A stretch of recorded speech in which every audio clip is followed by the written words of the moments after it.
Okay, as promised, today we're going to pickle some okra. So, because pickling and preserving food is, you have to be very, very sterile and very, very clean.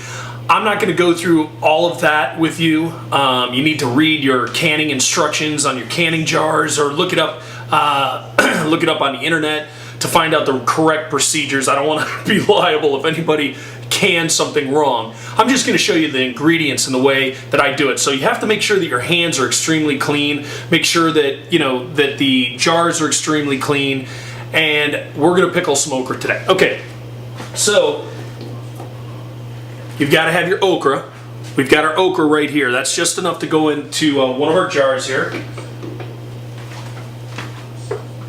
All right, I get the jars with the extra wide lid. You get the extra wide because that's going to hold more okra. The okra is a little larger in there. If you were doing something like, small beans or something like that, not as important, but or jellies, jams, anything like that, not as important. But for the okra, I like a little bit larger jar.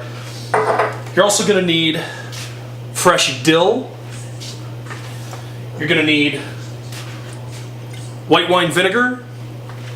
You're going to need salt. This is Nordic Celtic sea salt, and then a lot of times they ask for sugar, but I use agave nectar. Works just as good, and it's better for you. It's not processed like white cane sugar is. Okay.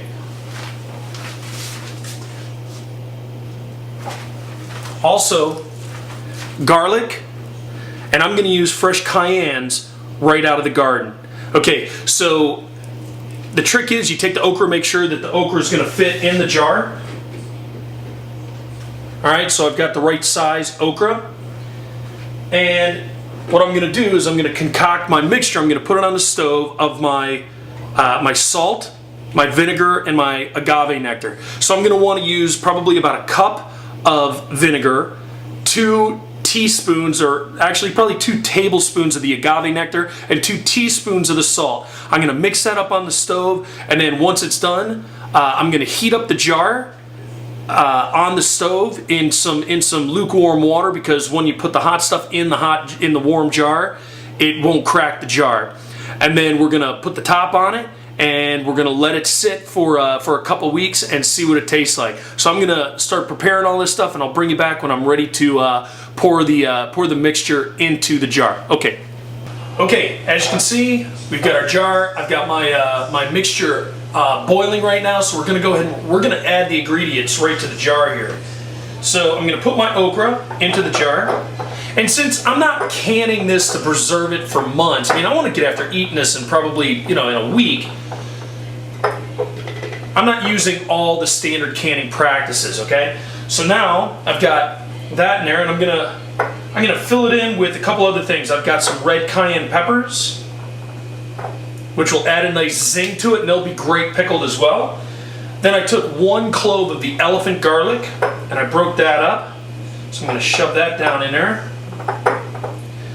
And then we've got fresh dill. Oh, it's amazing. So we're going to put the fresh dill in there as well. Alright, so that's all packed in there, all compact. Now I'm going to go ahead and I'm going to get the mixture, we're going to pour it in there. Actually, it's probably going to be easier to use the ladle and kind of scoop it in there. And remember, that's vinegar. It's very, very potent. You don't want to, sit there and breathe that in. But it's a mixture of vinegar, salt, agave nectar, and some water. I added some water to it as well. Okay, and you're going to want to leave a little bit of room for the vegetables to expand in there, because they will. All right. Make sure that the lid gets on there nice and tight. And then we'll go ahead and screw the top down. And guys, that's it. So once again, not traditional canning methods, doing preserves and stuff like that. There's a lot of other things that go into it. But I'm going to probably eat this in about a week. So I'm going to go ahead and I'm going to let this sit in a cool, dry place. And about a week from now, I'm going to break it open with you, and we're going to taste it and see what we think. Okay, Guys, have a great day. We'll see you tomorrow.